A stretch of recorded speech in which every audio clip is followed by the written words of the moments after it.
sejam muito bem-vindos a mais um momento de interação no Conexão Unifametro. Agora o momento é de endodontia. Meu nome é Flávia Darius Vivaco, eu sou professora e coordenadora do curso de pós-graduação em endodontia desta instituição. E eu estou recebendo os meus colegas e professores do curso de pós-graduação da Unifametro para a gente ter um momento hoje intitulado endodontiaavançada.com você. Olá, meus colegas, tudo bem? E eu vou pedir para vocês se apresentarem. Então, Mônica e Newton, quem são vocês na fila do CRO? Se apresentem aí. Olá, então, gente, tudo bom? Bem, tudo bom? Eu sou Mônica, né? Mônica Moura Bezerra. Formei pela Universidade Federal do Ceará. E aí foi uma longa trajetória, mas fiz um pouco de prótese, atuei um pouco na cirurgia e hoje estou dentro da endodontia. Hoje trabalho na empresa brasileira de Correios e Telégrafos, né, mais conhecido como Correios. Trabalho na unidade de pronto atendimento, atuo no consultório particular e também sou professora, né, compondo a equipe tanto da UniABO quanto da Fometro de pós-graduação. Rapidamente, é isso aí, na fila do CRO. Bom, eu sou o professor Newton Vivaco, conhecido também, mais famoso, esposo da Flávia, né, professora Flávia. E eu estou com 20 anos de formado, fiz no ano passado 20 anos de formado, não dá para contar a história toda porque ela é um pouco longa, né?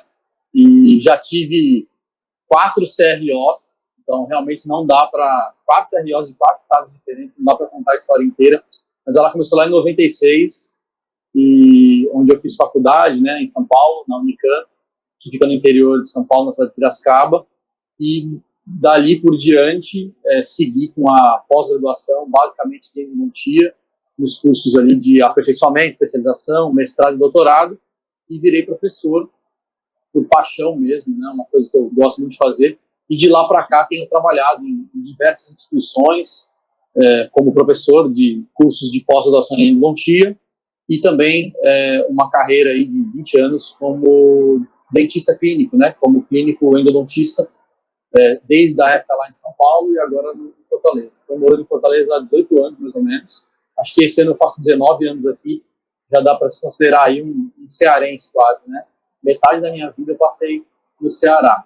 E há 5 anos, né, estou casado com essa coisa linda, maravilhosa aí, apresentadora do nosso programa de hoje, professora Flávia, com quem eu tenho a satisfação e o prazer de dividir grande parte da minha atuação profissional hoje, né, tanto lá no consultório, como também nos cursos das diversas instituições que a gente trabalha. É isso. Então, para encurtar aí, senão a história fica muito longa. Bom, então eu vou voltar um pouquinho no tempo com vocês dois e perguntar por que vocês escolheram, dentre todas as especialidades da odontologia, por que vocês escolheram a endodontia? E aí eu já vou emendar numa segunda pergunta. A endodontia é tida como uma especialidade muito difícil, muito trabalhosa. Vocês tinham essa visão na época da graduação? Ou talvez vocês continuam tendo essa visão até hoje, que realmente é uma especialidade difícil? Posso começar? Pode. Pronto, então. Por que endodontia?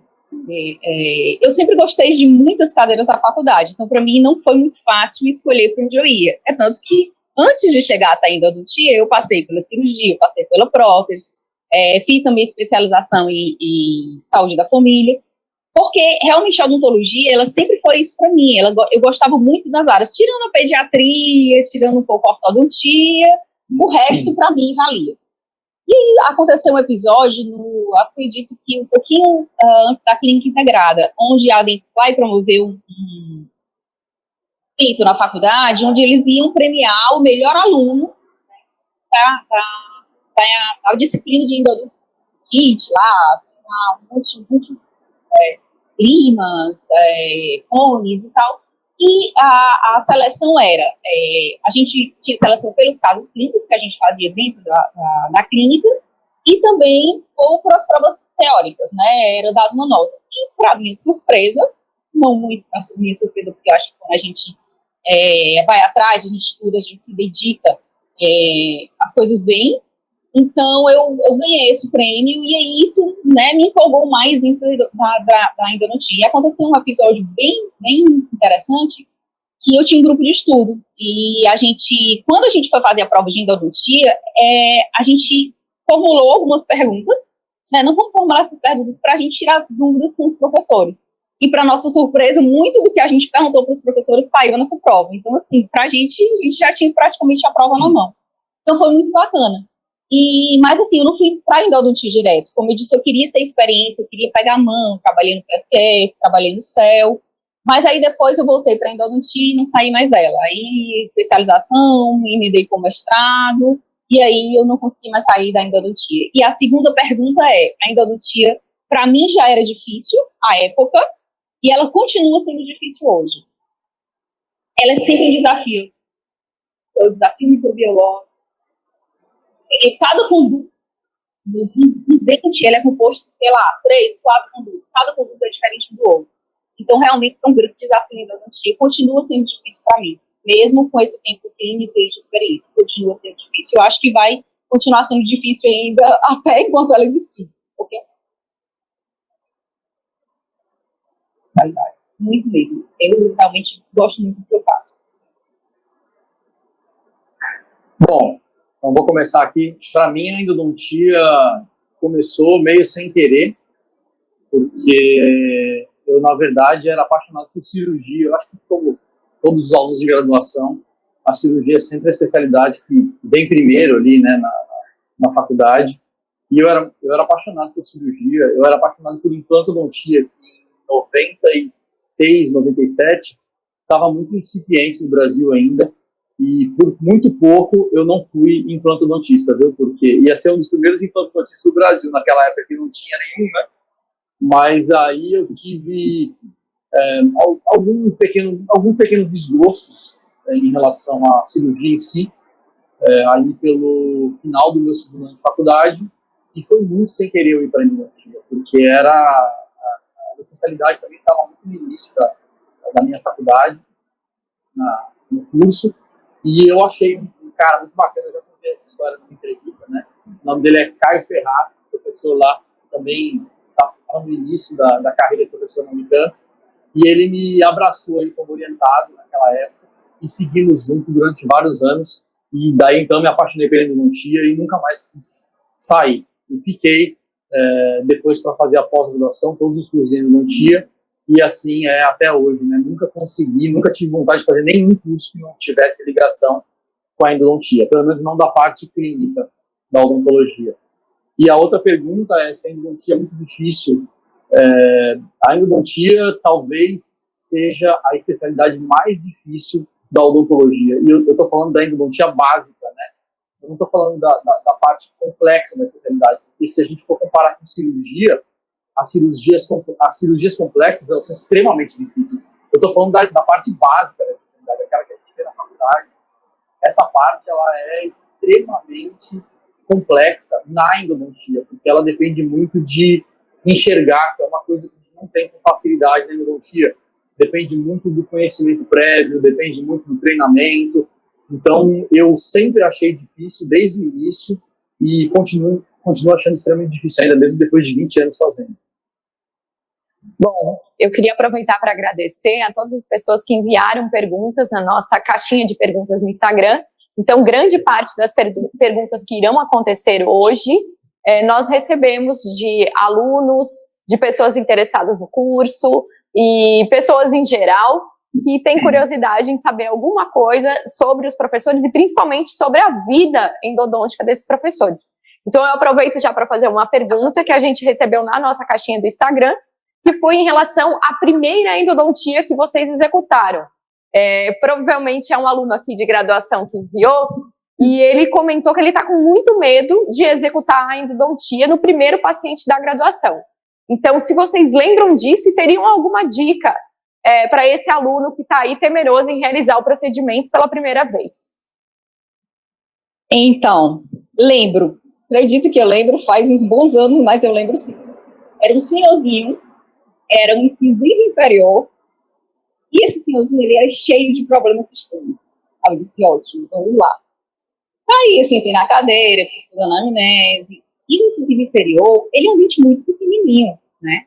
E como ele já era um senhor, disse, poxa, deve estar todo falsificado, vai ser difícil e tal.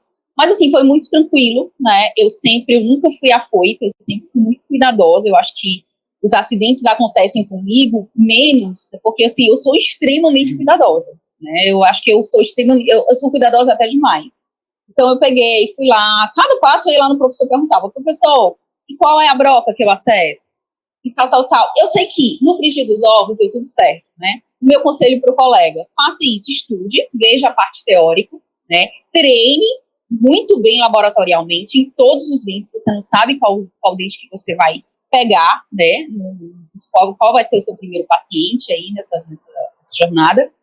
E treine antes de você fazer e faça com bastante cuidado cada passo. Cada passo em endodontia é de extrema importância. Se você errar num passo, o outro já está provavelmente muito comprometido. Então, vá com calma, pergunte todas as suas dúvidas e demore o tempo que você achar necessário para fazer, mas para fazer com segurança e previsibilidade. Newton, não entregando a tua idade, mas será que você lembra do primeiro paciente? Então, meu primeiro paciente na endodontia, lá na época da faculdade, fazem 22 anos, né? Então, é óbvio que eu não tenho a menor ideia de quem foi. 22 anos é muito tempo. Eu não consigo lembrar os pacientes dos anos anteriores, então é realmente muito difícil. Mas eu fiz muito atendimento de endodontia na faculdade. Por isso que eu me apaixonei e acabei me incentivando a atender cada vez mais, né? E eu não lembro qual é o primeiro paciente, mas vou dizer para vocês que lá no meu segundo ano, finalzinho do segundo ano, quando eu decidi que ia ser endodontista, né? Eu não sabia que ia ser professor, mas eu sabia que ia ser endodontista. No segundo ano da faculdade, eu decidi o seguinte, que eu ia encerrar todos os meus atendimentos mínimos em todas as especialidades até o meio do semestre. Então, durante todos os semestres de clínica que nós tivemos na faculdade, até o meio do semestre, eu acabava com toda a produção necessária para passar naquelas disciplinas. E eu ficava metade do semestre fazendo só endodontia. Então, claro que eu não vou conseguir lembrar dos pacientes, mas eu me lembro que eu era muito focado na época em atender o máximo possível de pacientes endodônticos para poder sair da faculdade, entrar na pós-graduação e já ter uma certa bagagem, né, ou pelo menos o que a graduação me permitisse, para poder sair na frente aí em busca da especialidade, que era o que eu tanto sonhava na época. Então, eu não lembro não, mas vou dar uma dica para vocês. Se vocês têm uma ideia daquilo que vocês querem ser no futuro, comecem a trabalhar cedo, né? Se vocês deixarem para decidir as coisas depois, às vezes você vai ter menos tempo, né? Ou vai acabar conseguindo aquilo muito depois do tempo que você gostaria. Então, se você já sabe que você quer ser endodontista, comece lá no seu segundo ano da faculdade a estudar, a treinar, a atender o máximo que você puder, porque isso vai fazer muita diferença quando você se formar. Você vai se formar já na metade do caminho para ser aquele profissional especialista que você gostaria de ser. Tá? É isso. Bom, eu vou emendar aqui falando que eu lembro do meu primeiro paciente, mas eu vou começar a história agora e eu termino nas outras perguntas que vêm a seguir. O meu primeiro paciente foi um pré-molar superior de 2 condutos, eu lembro que eu estava super trêmula, e aí eu vou terminar essa história quando eu perguntar para os nossos convidados se eles já tiveram algum acidente na endodontia, porque eu tive no primeiro paciente que eu atendi. Então, vocês imaginam o tamanho do trauma que eu saí aí da faculdade. Bom, pegando o gancho no que o Newton falou, a outra pergunta que eu tenho para vocês é o seguinte, a gente também recebeu, provavelmente uma pessoa que está se formando, e ela perguntou, o que eu posso fazer como recém-formada para iniciar na endodontia? Então, em relação à aquisição de materiais, até já emendo na próxima pergunta, que seria aperfeiçoamento ou especialização? Qual a opinião de vocês? Qual o aluno que deve seguir para cada curso no início de carreira? Ok, então vamos lá. Vou começar pela segunda pergunta, tá? Eu acho que o aluno do aperfeiçoamento é aquele aluno que ele quer fazer uma endodontia, mas ele não está muito focado em fazer os casos complexos,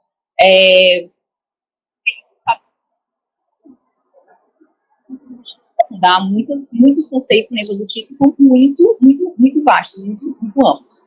Para a especialização já seria aquela pessoa que não, eu foco, como o Nilton falou, né? Vou focar nessa disciplina, vou deixar de fazer até algumas outras coisas para focar nessa disciplina.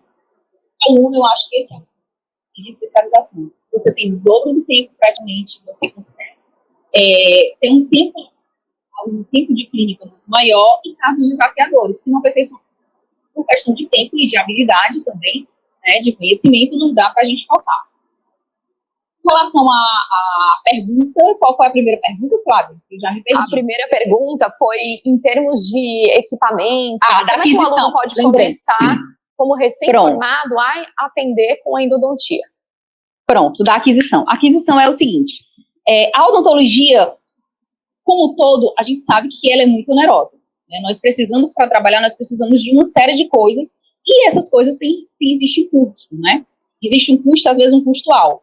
Mas para um endodontia, para o início, para um iniciante, o que é que eu preciso que não pode faltar no meu consultório? Um localizador eletrônico foraminal. Sem o localizador eletrônico foraminal, infelizmente, não dá para ter endodontia. Odontometria radiográfica, por favor, não façam. É uma grande chance de fracasso. Então, esse seria o primeiro equipamento, né, um localizador eletrônico foraminal. Eu não posso comprar um motor ainda, o motor me custa caro, eu não posso. Compre um oscilatório. O oscilatório você vai tomar gosto já, né, pelo endodontia, ele vai te facilitar muitas etapas, e ele é um primeiro contato, né, com o oscilatório. Hoje nós já temos dispositivos, por exemplo, da Dentflex, que é bem novo, que você já pode acoplar limas rotatórias nesse dispositivo que você usa as limas rotatórias, mas com um dispositivo que adapta na sua mão. É uma possibilidade, tá? E, assim, uma coisa que eu queria deixar bem claro, eu sei que existe uma curva, né, quando você sai, você precisa trabalhar, e, infelizmente, na odontologia, nos primeiros momentos, isso não é fácil, o salário não é tão convidativo assim, e, por outro lado, a especialização, ela te custa, né, um valor até considerável, e os seus materiais também. Mas, se você quer, foque.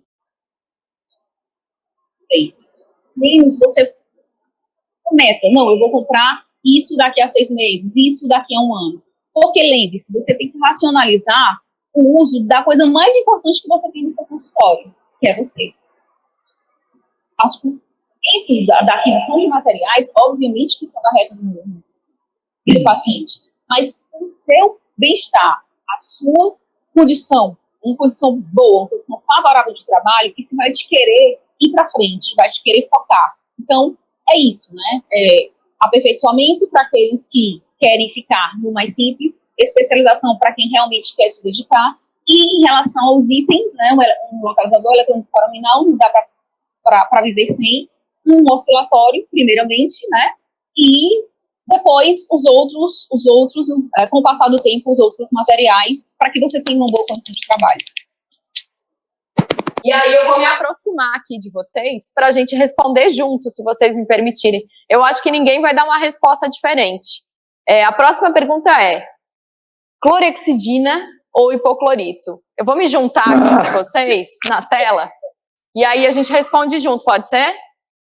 Pode. Então no meu 3. 1, 2, 3. Clorexidina. Olha, eu ia sacanear e falar hipoclorito só por causa de sacanagem. Vamos lá, professores. Por que clorexidina? Biocompatibilidade, não é tóxico, você trabalha, é uma maravilha você trabalhar no canal, lubrificando, principalmente no movimento reciprocante, não faz aquele, eu acho que suaviza aquele, vai cuidando do movimento reciprocante. Se eu soubesse antes que eu não teria usado hipoclorito algum dia. Não que hipoclorito não seja uma boa solução irrigante, eu acho que sim, né? Mas, assim, a clorexidina, eu acho que ela tem muito mais vantagem, você trabalha muito mais tranquilo, né? Só de você evitar acidente, do porte que a gente vê na literatura, do porte que eu já vi, então, assim, eu acho que não tem porquê.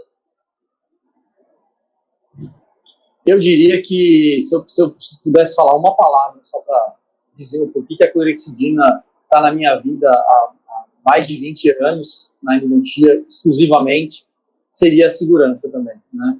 Porque não existem grandes diferenças entre as ligações de clorexidina e hipoclorito, né? Se você trabalhar com concentrações adequadas de cada uma delas, com soluções recém-feitas, né, novas, estáveis, bem armazenadas, fizer protocolos adequados para cada uma das duas, os resultados finais vão ser exatamente os mesmos pela literatura de alto padrão.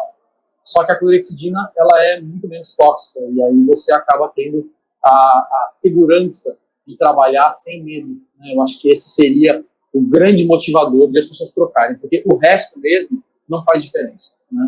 Não existe nenhum motivo para que você escolha uma ou outra, a não ser a segurança. É basicamente tudo igual, segundo a literatura. Mas a segurança dá um acalento para o coração, né? E você não ter medo de fazer uma irrigação profusa, né? Uma irrigação em larga escala, com um soro fisiológico como também coadjuvante, sem medo. É isso. Bom, aproveitando esse link da segurança, professora, a próxima pergunta é: instrumentação, um aquém, um além? O que a gente pode dizer sobre isso? Um além. Eu não consigo entender muito bem endodontia, né? Eu não consigo entender muito bem endodontia algumas situações, porque assim, eu não posso fazer uma instrumentação ortógrada, vamos dizer assim, né? Não posso chegar porque o ápice ele é intocável. Eu tenho um milímetro ali que eu não posso tocar de forma alguma. Mas quando o meu tratamento não dá certo, eu posso, via uma cirurgia parendodôntica, ou endodôntica, como queiram, retrógrada, abrir o retalho, remover parte do dente. Então, assim, eu não consigo entender muito. Por que não limpar isso antes? Né? Por que não deixar isso limpo? Ter a garantia de que isso realmente está tudo limpo e que eu tenho, pelo menos naquele conduto principal, porque a gente sabe que tem muitos ápices que são verdadeiras peneirinhas, né, foraminas. Mas naquele ápice eu consegui trabalhar e consegui levar minha substância irrigadora ali e limpar o máximo que eu posso, né, já que é o princípio do tratamento endodôntico, limpeza. Então, um além com certeza. Não dá para comentar muito sobre esse assunto, senão vai mais duas horas. Polemizar. O problema é que as pessoas entendem tudo errado, né? E, historicamente, a endodontia é feita sem localizador, e como os forames não são no vértice, eles estão sempre aquém do vértice, se você chegar próximo do vértice com a sua lima, você já está passando pelo forame. E, historicamente, a endodontia ela foi feita 1 milímetro aquém do vértice, só que, provavelmente, pela anatomia conhecida, esse 1 milímetro aquém do vértice, ele é além, né? Ele é no forame ou além. Então, o entendimento da endodontia, ele sempre foi muito errado da endodontia tradicional. Então, é óbvio, a endodontia ela sempre foi feita além do forame, só que ninguém sabia disso, todo mundo achava que era aquém. E a gente trabalha além, sabendo o que está fazendo, com a medição do localizador, extremamente preciso, com regras precisas, e aí, então, organizando de forma bem definida esse milímetro apenas que a gente tem de passagem, né, pelo forame. Então, é isso, 1 milímetro além. Bom, se você não entendeu nada do que a gente conversou aqui, ou se você ficou curioso em relação à clorexidina, instrumentação além, aquém, eu sugiro você conhecer o nosso curso de pós-graduação em endodontia, que é uma especialização com 2 anos, 24 meses, e ela acontece quinta, sexta e sábado, uma vez por mês. Então, se você ficou interessado em fazer parte desse time, com esses professores e com essa filosofia completamente diferenciada em relação às outras escolas do mercado, eu convido você a conhecer o nosso curso. Vamos dar continuidade? Em relação a altos e baixos, isso foi uma pergunta que a gente recebeu também na caixinha do Instagram. Uma pessoa colocou: a endodontia é cheia de altos e baixos. Isso acontece com vocês também? Eu acredito que ela quis dizer em relação aos procedimentos. É porque ele estava. A internet da analfabeto não está muito boa, não. Peraí, que a gente já vai. Estou muito apresentadora, né? Cortou, viu, teu... Eu não estava te vendo, não, Flávio. Não estava Nilton vendo ela nas últimas perguntas, não, né? As últimas perguntas estava só a Mônica lá. Exatamente. Repita a pergunta? Repete. Tá. Então a gente vai para uma nova pergunta que também veio na nossa caixinha do Instagram, aonde a pessoa perguntou: a endodontia é cheia de altos e baixos. Isso acontece com vocês também? Eu acredito que a pessoa quis colocar aqui em relação aos procedimentos que dão certo, dão errado, como lidar com essa frustração que às vezes acontece. Então, quando eu comecei a fazer endodontia, eu acho que eu passei pelas fases, todas as fases da endodontia. Eu passei pela endodontia manual, depois eu passei por uma endodontia na especialização mais endodontia mais tradicional, com uma Ken, praticamente minha especialização toda eu trabalhei só com reciproc. E quando eu cheguei no mestrado, a cabeça se abriu e aí novas coisas vieram. Então eu acho que eu passei pelas 3 fases. E eu posso dizer com toda certeza. Lógico, quem de nós não tivemos insucesso, né, nessa história toda? Porque só não tem insucesso quem não faz, né? Mas os meus insucessos, a cada dia que passa, eu acredito que eu esteja tentando driblar todas as dificuldades, obviamente com a tecnologia ao meu lado, que eu não conhecia antes, mas eu estou observando que os meus tratamentos estão ficando cada vez melhores e mais previsíveis. Então, eu acho que é isso, os altos e baixos está muito ligado a isso, a técnica que você utiliza, a filosofia que você trabalha, você saber o que você está fazendo. Quanto mais você sabe o que você está fazendo, mais previsível torna o procedimento e, com certeza, mais sucesso você vai ter. Bacana. Bom, altos e baixos, eles ocorrem em qualquer momento da sua carreira, né? Em qualquer procedimento que você faça na odontologia. Mas eu vou dizer para vocês o seguinte, que os altos, eles começam a ser mais comuns do que os baixos, né? Quanto mais você estuda, quanto mais você treina, quanto mais experiência você agrega, muito mais alto do que baixo você vai ter. E os baixos, eles vão ficar cada vez mais raros. Vão acontecer ainda? Vão. Um dia dá errado, um dia você não está bem, ou o caso é muito complicado. Mas é interessante que você começa a pegar casos cada vez mais difíceis, cada vez mais complicados, e os baixos, mesmo assim, continuam sendo cada vez mais raros, né? Então, para aqueles que estão desmotivados, estão chateados, a experiência melhora tudo, viu, gente? O estudo, o treinamento, a experiência melhora tudo. Estudem, treinem, levem a especialidade de vocês a sério, porque cada vez vai ficando melhor, né? Cada treinamento, cada conhecimento, tudo isso vai ficando cada vez melhor e você vai tendo menos baixos. É isso. Em relação à experiência, ao treino, as frustrações elas vão ficando diluídas ao longo do percurso. Mas até hoje, alguma etapa do tratamento deixa vocês dois apreensivos? Olha, professora, eu vou ser muito honesta, eu fico apreensiva em todas as etapas. Eu não consigo relaxar em nenhum momento. Porque eu acho que o cuidado, o excesso de cuidado, como eu já disse anteriormente, né, eu me considero uma pessoa extremamente cuidadosa. Por exemplo, eu estou fazendo diagnóstico, eu me certifico de diagnóstico. Não, é isso. Então, vamos lá, começar o tratamento. Vamos lá para a odontometria. A odontometria inicial, a odontometria final.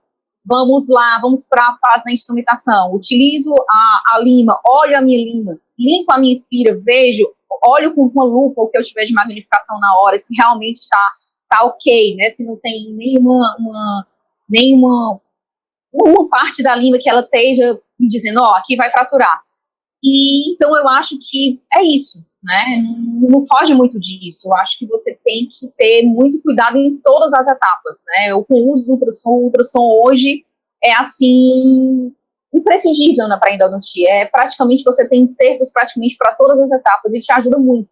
Então, na endodontia, como a gente já disse, como é uma especialidade muito peculiar, que você trabalha num campo muito pequeno, o que você puder utilizar de armas, você tem que utilizar. E, então, assim, realmente eu não diria que não tem nada mais fácil do que a outra. Todas as etapas, elas são extremamente importantes. Apreensivo mesmo, que me estressa o acesso. O acesso é muito estressante, porque se você errar de forma, vamos dizer assim, consistente o acesso, o paciente pode perder o dente, né? E às vezes não tem como resolver. Então eu fico muito apreensivo com o acesso. Eu acho que quanto mais a gente avança na carreira, quanto mais a gente cresce, mais referência a gente acaba virando. Não tem jeito, né? Os alunos, eles vão enviar os casos difíceis, complicados para o professor deles, né?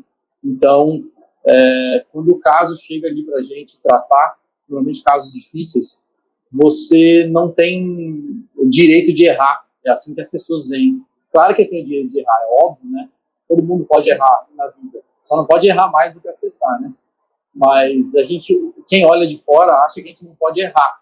Então, não poder errar é uma pressão muito grande. Por isso que o acesso ele me deixa apreensivo. É um momento, às vezes, ali que o paciente ainda está sem isolamento, né? Dentes rígidos ou dentes com restaurações profundas já na câmara pulpar, como, por exemplo, esses dentes retratados que vão ser acessados, né?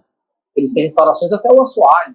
Remover tudo isso sem estragar o dente é muito difícil. Então, o acesso, definitivamente. Eu concordo em gênero, número e grau. O acesso, para mim, é a parte ainda que eu tenho borboletas aqui no estômago, que eu vou mais apreensiva, tanto para eu executar, quanto para eu orientar o aluno na graduação. Como são vários alunos fazendo endodontia e o acesso no mesmo tempo, é a etapa que eu fico mais em cima do aluno. Justamente por essa questão, que eu acho que o acesso pode inviabilizar o dente do paciente se a gente errar.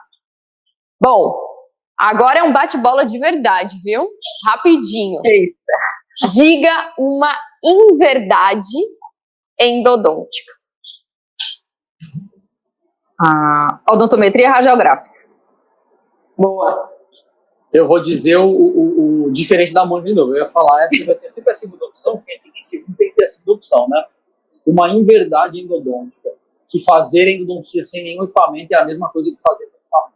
Isso é um absurdo. Uma verdade endodôntica.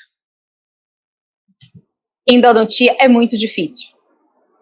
Quanto mais tempo você investe em endodontia, melhor o seu tratamento. Não se faz endodontia sem isolamento absoluto. 3 verdades aí pra gente falar. Isso aí é um absurdo, isso aí não tem sentido. É uma verdade. Eu não tinha nem pensado nisso, porque é uma coisa tão absurda. Tão distante. Vamos lá, próxima pergunta. Por acaso, vocês já fraturaram alguma língua no interior do conduto? Ora, não. Sim. Conta aí um Sim, com pouquinho. certeza. Bem, a minha pior experiência, não, por incrível que pareça, não foi com lima, foi com litulo. Não tinha feito especialização ainda. Um parente pediu para eu fazer. Eu disse, não vou fazer. Faz muito tempo que eu não faço endo e tal. Não, faz, eu quero fazer com você, ok. Fui lá, né, na simples, trocas de hidróxido de cálcio, eu lembro que era uma lesão. E quando eu fui colocar hidróxido de cálcio, colega, peguei uma lentula, a lentula ficou de presente no do paciente. Do meu parente, gente. E aí, Parentite. Pois é, e aí, pasmem, eu não tinha ultrassom nesse consultório. Então, eu ainda que eu tive que levar. Ela removia o instrumento por mim, e aí ela removeu e depois eu continuei. Eu aprendi, não se atende parentes. Ele dá tudo errado. As inflamações só dão em parentite. Exatamente. Eu já quebrei instrumentos, não foram muitos na minha carreira, mas já quebrei alguns instrumentos. E até por esse motivo, há alguns anos eu mudei completamente meus protocolos de trabalho. E há vários anos não quebro uma lima. Então, depois eu conto para vocês aí na especialização, os protocolos alterados, né? Mas contando rapidamente, o pior caso que eu tive de fratura, eu estava fazendo especialização e consegui, por intermédio de um amigo, para trabalhar no consultório de um conhecido dele, que não gostava muito de mim, não me lembro por que motivo, a gente não se dava muito bem, e aí esse meu amigo em comum convenceu esse terceiro, né, a me colocar para fazer endodontia no consultório dele, porque ele não fazia. Falou muito bem de mim e tal, e eu fui lá fazer, eu estava na especialização ainda, e aí o primeiro paciente que eu atendi foi a tia dele. E aí eu fraturei uma lima na tia dele. Se fosse hoje, o Newton de hoje, eu teria removido aquela lima sem muitos problemas, porque não era uma lima difícil de remover. Mas na época, sem equipamentos, sem experiência, sem estabilidade emocional nenhuma, eu não consegui. Não tinha ninguém na cidade que fazia esse tipo de tratamento na época, remoção de lima, e daí a paciente acabou tendo que tirar o dente. E o cara nunca mais falou comigo.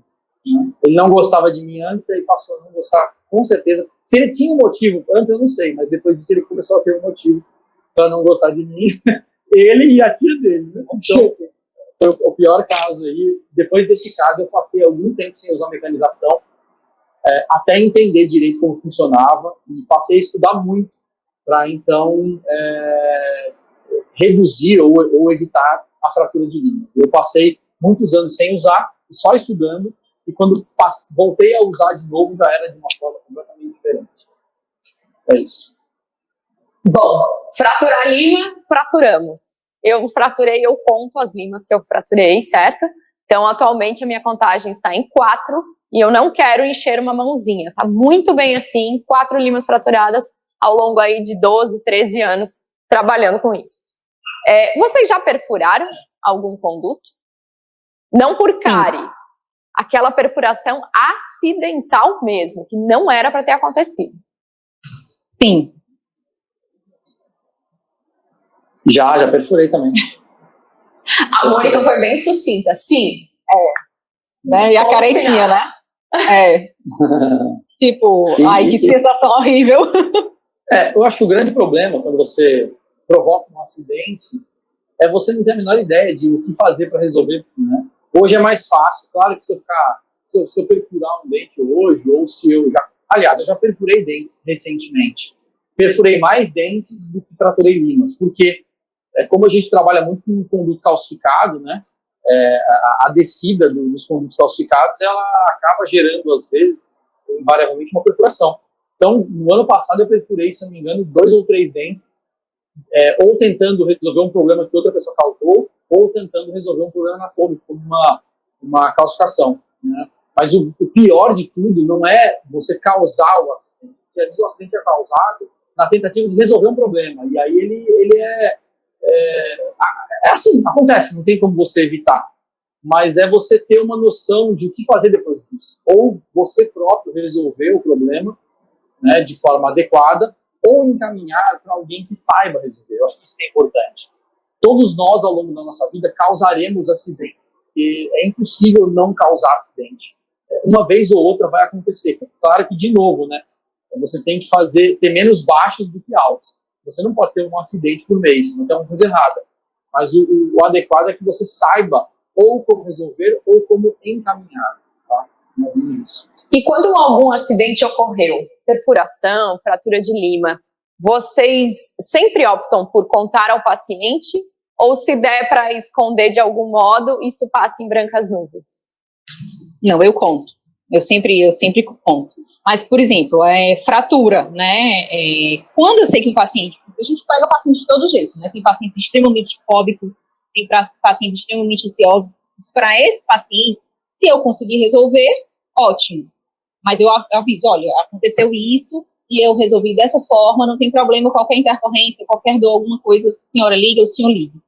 Agora, quando eu não consigo resolver, aí que eu falo mesmo, olha, eu não consegui resolver e eu vou te caminhar para uma pessoa que vai resolver o seu problema e não se preocupe que você não vai estar só. Eu sempre vou estar em contato com o colega e a gente vai solucionar seu problema de uma forma ou de outra. Eu acho que, enquanto endodontista, né, que é inerente da profissão, né, esses acidentes ocorrerem, só não ocorrem com quem não faz, mas eu acho que você tem como o professor Newton disse, ou você tem que resolver, ou você tem que mandar alguém resolver, encaminhar para alguém resolver, mas nunca abandonar o teu paciente, porque, enfim, o acidente foi causado por você.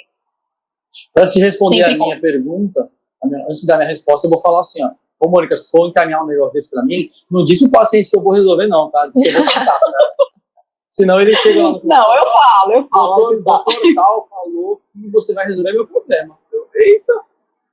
Foi. E foi, né?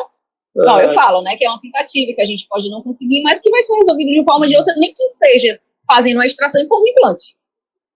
Vai ter que ser resolvido, entendeu? Sim, eu acho que o paciente deve ser informado de alguma forma, né, de alguma maneira. Eu não costumo dizer para o paciente logo de início, aconteceu um problema e tal, porque ele pode ficar desesperado. Normalmente é uma coisa que eu posso tentar resolver, certo? Lá na clínica mesmo.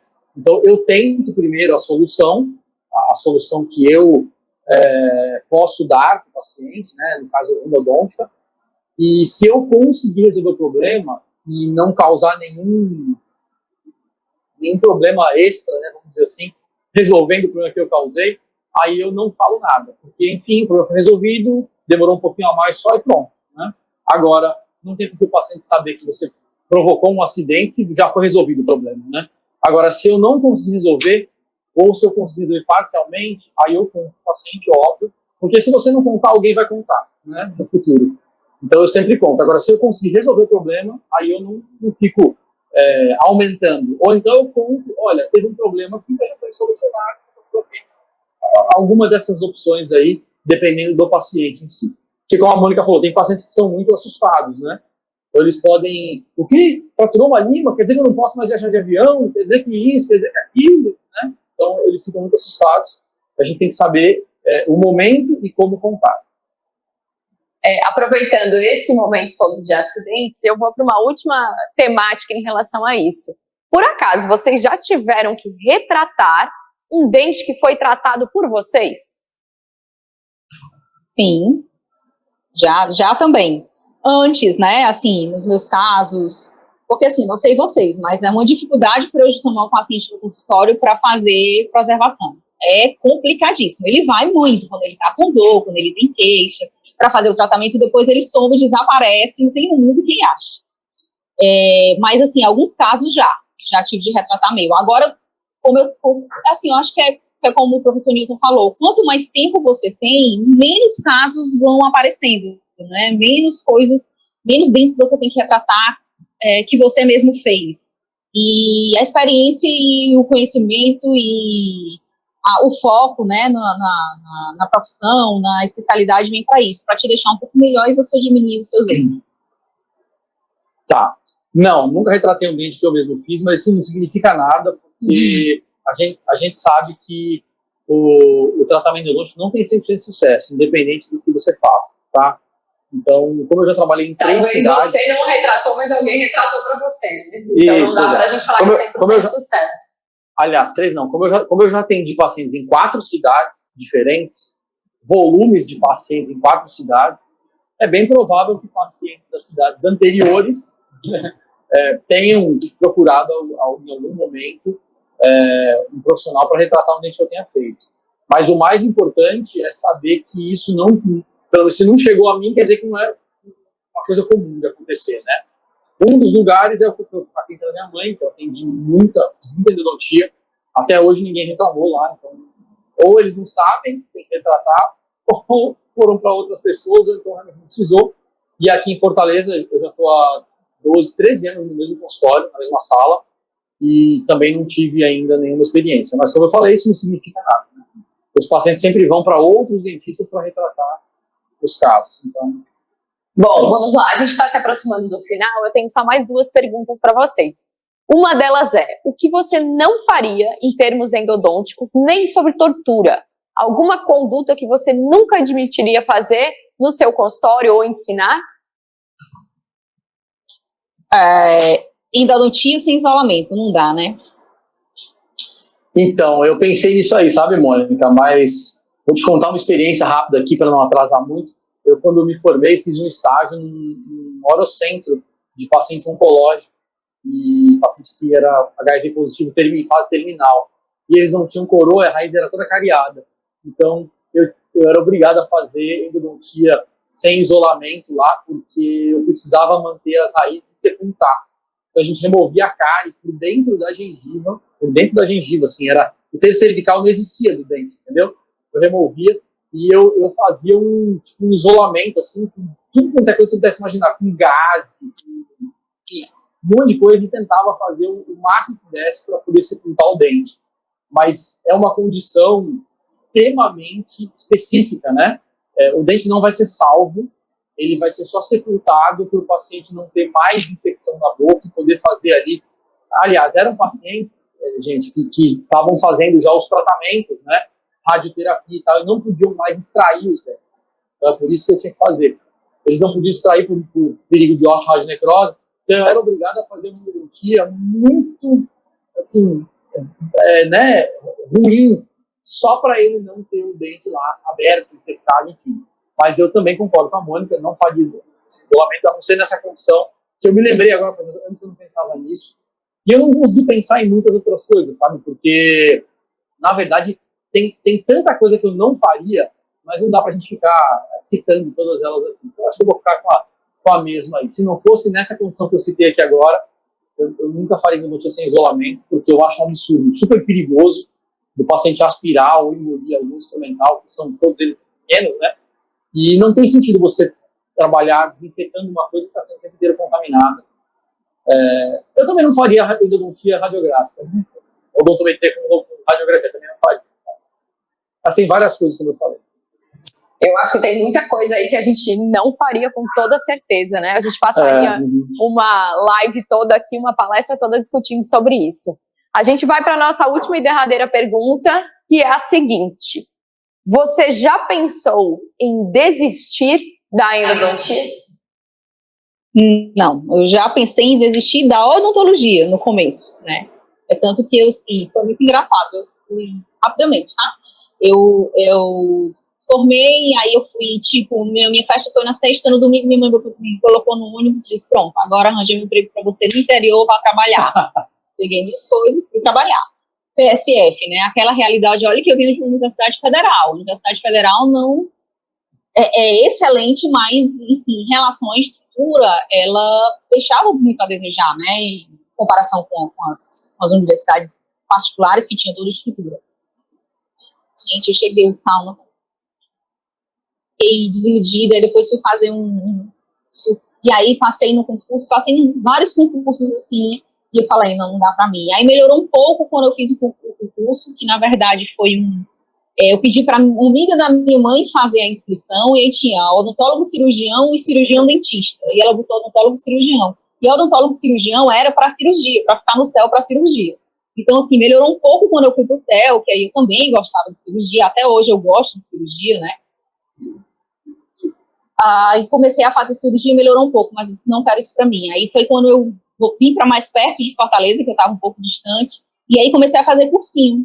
E aí fiz concurso para técnico do MPU, passei, aí teve o concurso dos Correios, e aí a moça falou para mim, nós íamos em 4 no carro, eram duas dentistas e 2 enfermeiras, e uma psicóloga. E ela falou, vai ter um concurso dos Correios, eu para dentista, e ela disse, tem uma vaga. Eu disse, mais uma vaga, brincadeira. E a vaga foi minha, né, para você ver como as coisas são. Quis sair da odontologia, mas a odontologia me puxou. E aí depois prestei a seleção para a UPA, e aí depois as coisas foram melhorando, né? Mas passei também no concurso do TRE, quase que eu fui embora para Mossoró, mas não me chamaram. Passei bem perto, mas não me chamaram. Mas da odontologia, sim, no começo eu pensei em desistir, porque realmente é difícil, né? Quando você se depara, que você sonha com uma coisa e que você chega, e às vezes não é aquilo que você sonha. Mas depois, hoje, eu estou muito tranquila, não sairia, né? Muito pelo contrário, eu quero caminhar mais e mais dentro da endodontia. Eu acho que nunca desisti da endodontia, acho que nunca desisti da odontologia também. Não sei se eu faria muitas outras coisas a não ser trabalhar com odontologia, mas já tive vontade de desistir do ensino, né? Por incrível que pareça, já tive vontade de desistir de ser professor, por vários motivos. Então, não desisti, né? Sei que eu não vou desistir, mas já tive muita vontade de desistir e virar clínico, né? Virar só endodontista, enfim. É isso. Nunca tive vontade de ter outra especialidade também, engraçado, né? Bom, ainda bem que vocês não desistiram nem da odontologia, nem da endodontia, e agora estão conosco aqui nesse curso de especialização na turma 2 da Unifametro. Eu quero aproveitar, é o momento de vocês se despedirem, mas antes disso eu gostaria que vocês fizessem um convite a todos que estão nos assistindo. Por que as pessoas deveriam fazer a especialização em endodontia na Unifametro? Vamos lá.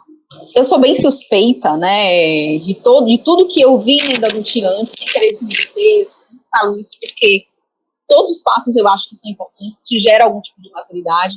Mas essa filosofia que o professor Newton traz, e que a professora Flávia traz, e que agora eu trago como... É isso, Newton. E agora eu trago como filosofia de trabalho, ela é muito bacana, ela te abre muitas portas, o seu trabalho fica muito melhor, muito mais previsível. Tenho dúvidas de que a gente se empenha muito, né, para dar o melhor para vocês, em termos teóricos, em termos de orientação na clínica. Nós temos vários canais aí, né? O professor Nilton tem os canais no Telegram, junto com a professora Flávia. Então, assim, é uma equipe muito bacana de se trabalhar, é um ambiente que vocês vão ver que é muito leve, né? Todos são adultos, todos são formados e todos estão ali para aprender. Então, é um convite que a gente faz, venham com a gente, né? Se permitam, se é isso que vocês querem, foquem, que vocês terão sucesso, certamente terão sucesso, sim. Bacana. Eu queria dizer o seguinte, a endodontia que a gente ensina, né, que a gente faz clinicamente, que a gente estuda diariamente, ela é uma endodontia de altíssimo padrão, né? E não sou eu que estou dizendo isso, porque eu vivo dizendo o que eu acho não interessa, né? É o que a literatura de alto padrão clínico científico diz é o que interessa. E é isso que a gente faz. A gente ensina os alunos a trabalhar com endodontia que pode ser considerada similar aos melhores países do mundo, porque ela é baseada em evidências científicas de alto padrão que são publicadas internacionalmente. Tá? O que a gente fez foi evoluir e transformar em uma coisa mais palpável, mais palatável, né? Ao longo desses 20 anos como dentista e praticamente quase 19 anos como professor, 18 anos como professor, aliás, 21 como dentista e 18 como professor, a gente conseguiu evoluir muito toda a endodontia que por nós passou, né? Todo o estudo, toda a prática, tudo que a gente conseguiu absorver desses 21 anos aí como dentista foi resumida naquilo que a gente ensina hoje no curso. Tá? Então é um curso extremamente avançado, tanto é que não é à toa que o nome do nosso site é endodontiaavançada.com, né? E na nossa logo lá tem também endodontiaavançada.com, porque o que a gente trabalha é com endodontia avançada, endodontia de alto padrão, que você, né, pode aprender e executar no seu paciente sem grandes investimentos iniciais, como a gente já comentou aqui ao longo dessa entrevista, tá bom? Então, se vocês quiserem conhecer um pouco mais, né, já falei aqui, não sei se a Flávia ia falar, mas gosto sempre de falar no final. Se vocês quiserem conhecer um pouco mais do que a gente faz, é só entrar no site endodontiaavançada.com. Vocês podem também seguir qualquer um de nós três no Instagram, e aí é fácil, é só digitar os nomes lá, vocês vão ver. Assim como também outros canais, né, que a Mônica citou, e tudo isso está lá no site. Então, para não ter mais delongas, entra lá no site endodontiaavançada.com e vocês vão ver os banners lá com todas as formas de comunicação online que a gente tem. Tá bom? Vou deixar aqui meu abraço a todos e passar a palavra aí novamente à nossa grande entrevistadora, a professora Flávia Rivar. Bom, eu queria agradecer, primeiro, a disponibilidade de vocês estarem aqui conosco nesse momento e participarem desta endodontiaavançada.com você. E o intuito disso tudo foi realmente aproximar nós, professores e especialistas, de você, que está querendo se especializar especificamente aqui na área da endodontia. Então, se você quiser mais informações sobre o curso, você pode nos procurar nas redes sociais ou mesmo no @unifametro, onde você tem toda a disponibilidade aí, telefones aqui da instituição, para você saber mais sobre este curso de pós-graduação e todos os outros disponíveis aqui. Então, meu muito obrigado a quem nos acompanhou e eu espero que vocês continuem conectados aí na Conexão Unifametro 2020. Tchau! Tchau! Tchau, gente! Obrigada!